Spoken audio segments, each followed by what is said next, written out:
Osho, The Art of Dying, Talks on Hasidism, Discourse number 1.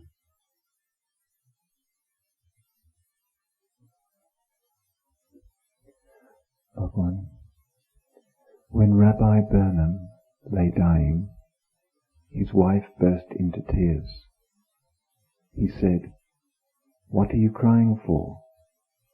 My whole life was only that I might learn how to die."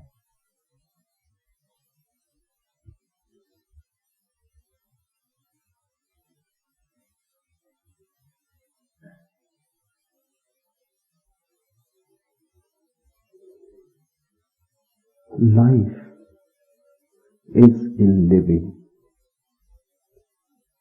It is not a thing. It is a process. There is no way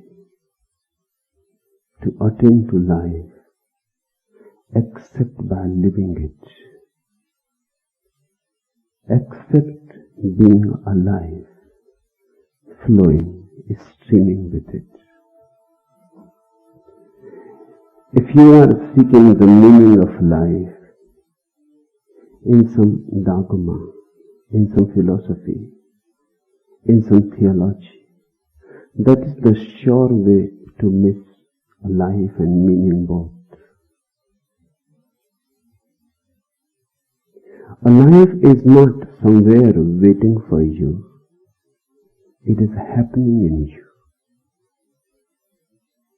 It is not in future as a goal to be arrived. It is here now, this very moment, in your breathing, circulating in your blood, beating in your heart. Whatsoever you are is your life. And if you start seeking meaning somewhere else, you will miss it.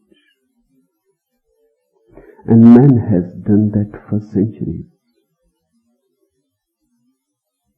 Concepts have become very important.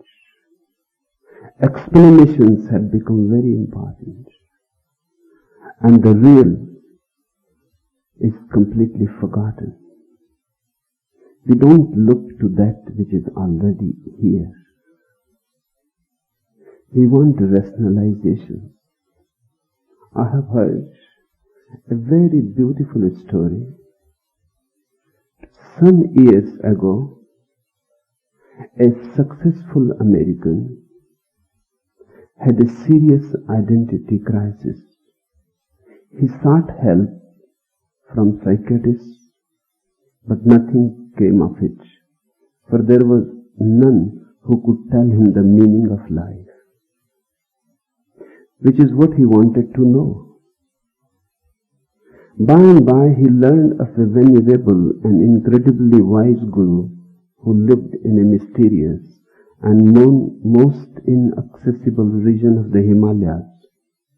Only that guru, he came to believe, would tell him what life means and what his role in it ought to be. So he sold all his worldly possessions and began his search for the all-knowing guru. He spent 8 years wandering from village to village throughout the Himalayas in an effort to find him. And then one day he chanced upon a shepherd who told him where the guru lived and how to reach the place. It took him almost a year to find him, but he eventually did. There he came upon his guru, who was indeed venerable, in fact, well over 100 years old. The guru consented to help him, especially when he learned of all the sacrifices the man made towards this end. "What can I do for you, my son?" asked the guru. "I need to know the meaning of life," said the man. To this the guru replied without hesitation, "Life," he said, "is a river without end." "A river without end?" said the man in a startled surprise. "After coming all this way to find you, all you have to tell me is that life is a river without end?" The guru was shaken, shocked. He became very angry and he said, "You mean it is not?"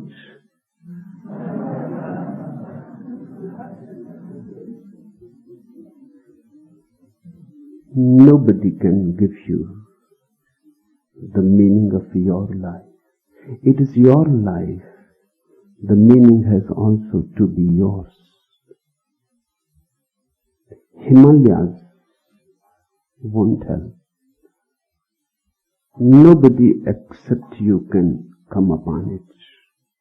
It is your life, and it is only accessible to you. Only in living the mystery will be revealed to you. The first thing I would like to tell you is, don't seek it anywhere else. Don't seek it in me. Don't seek it in scriptures.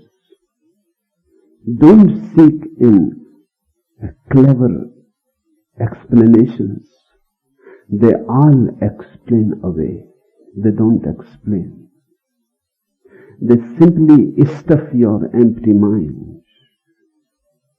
They don't make you aware of what is. And the more the mind is stuffed with dead knowledge, the more dull and stupid you become. Knowledge makes people stupid. It dulls their sensitivity. It stuffs them. It becomes a weight on them. It strengthens their ego, but it does not give light, and it does not show you the way. It is not possible. Life is already there, bubbling within you. It can be contacted only there. The temple is not outside. You are the shrine of it. So the first thing to remember, if you want to know what life is, never seek it without.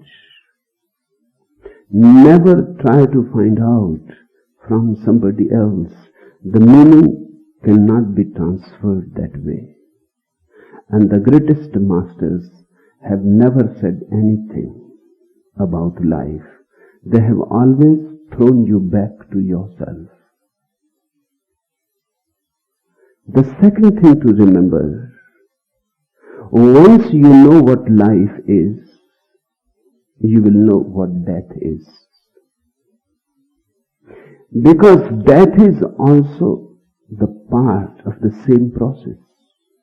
Ordinarily we think death comes at the end. Ordinarily we think death is against life. Ordinarily we think death is the enemy. Death is not the enemy. And if you think death as the enemy, it simply shows you have not been able to know what life is. Death and life are two polarities of the same energy, of the same phenomenon. The tide and the ebb, the day and the night, the summer and winter, they are not separate and not opposites, not contraries, they are complementaries. Death is not the end of life. In fact, it is a completion of one life. The crescendo of one life. The climax, the final. But once you know your life and its process, then you understand what death is. Death is an organic, integral part of life. And it is very friendly to life. Without it, life cannot exist. It exists because of death. Death gives the background. Death is in fact a process of renewal.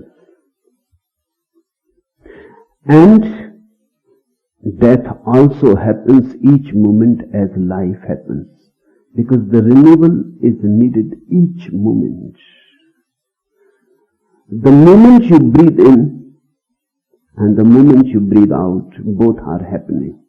Breathing in, life happens. Breathing out, death happens. That's why when a child is born, the first thing he is going to do is to breathe in. Then life starts. And the last thing, when an old man is dying, will be he breathes out. Life departs. Breathing out is death, breathing in is life. And both are like two wheels of a bullock car.